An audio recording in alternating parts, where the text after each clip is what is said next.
Ya, halo pemirsa, roda ekonomi terus bergerak dan setiap perubahan membawa cerita baru. Mulai hari ini, Rabu, 8 Oktober 2025, saya Lenggracia selama 30 menit ke depan akan menyajikan beragam berita ekonomi dari harga kebutuhan pokok, dunia usaha, hingga kebijakan pemerintah yang bisa menjadi referensi Anda.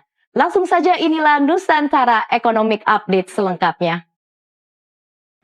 Kita ke informasi yang pertama, pemirsa. Usai menggelontorkan dana 200 triliun rupiah ke 5 bank milik negara Himbara, Menteri Keuangan Purbayayudi Sadewa mengaku bakal mengucurkan dana puluhan triliun rupiah ke bank milik pemerintah daerah.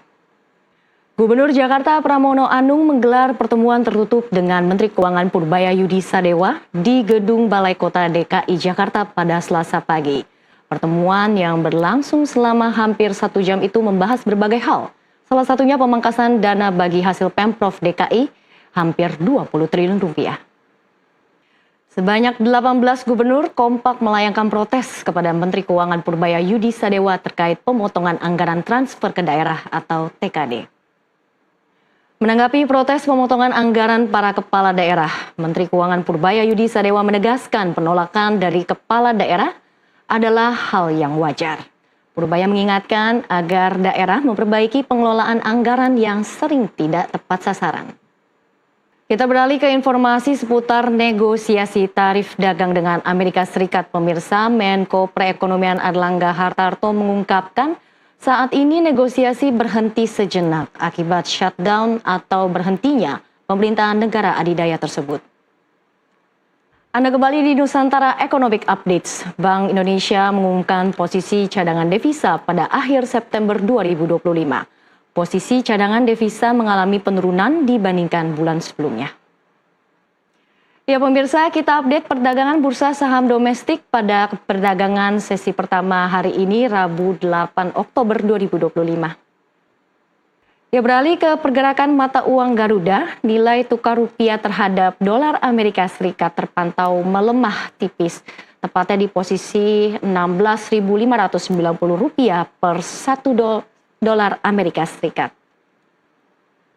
Dan untuk mengetahui seperti apa perkembangan perdagangan bursa saham domestik pada sesi pertama pagi ini, kita akan bergabung dengan Arif Subakti, jurnalis NTV, yang akan melaporkan langsung dari Bursa Efek Jakarta. Harga emas global memecahkan rekor tertinggi sepanjang masa. Harga emas kini semakin mendekati 4.000 dolar Amerika Serikat per troy ounce. Pemirsa, kenaikan harga emas global turut mengerek harga emas antam logam mulia. Harga emas antam logam mulia mencetak rekor tertinggi dalam sejarah Indonesia. Terima kasih Anda masih bersama kami pemirsa. Timnas Indonesia akan berlaga menghadapi tuan rumah Arab Saudi di Stadion King Abdullah Jeddah pada Kamis dini hari nanti. Sebagai tim tamu, supporter Timnas mendapatkan jatah tiket sebanyak 4.000 lembar dengan harga tiket yang sangat terjangkau. Kategori paling mahal hanya dibanderol dengan harga sekitar Rp93.000. Dalam rangka percepatan digitalisasi di Kota Solo, pemerintah Kota Solo dan Gotoh bekerja sama untuk peningkatan layanan publik yang lebih efisien dan mudah diakses warga. Kolaborasi ini akan terus diperluas untuk menjangkau lebih banyak warga dan pelaku UMKM. Dan pemirsa, informasi tadi sekaligus menjadi penutup perjumpaan kita hari ini. Ekonomi bukan sekedar angka, tapi napas kehidupan kita semua. Dari pasar tradisional hingga industri digital, dari rakyat kecil hingga kebijakan besar, semua saling terhubung. Saya Lenggracia pamit undur diri, sampai jumpa.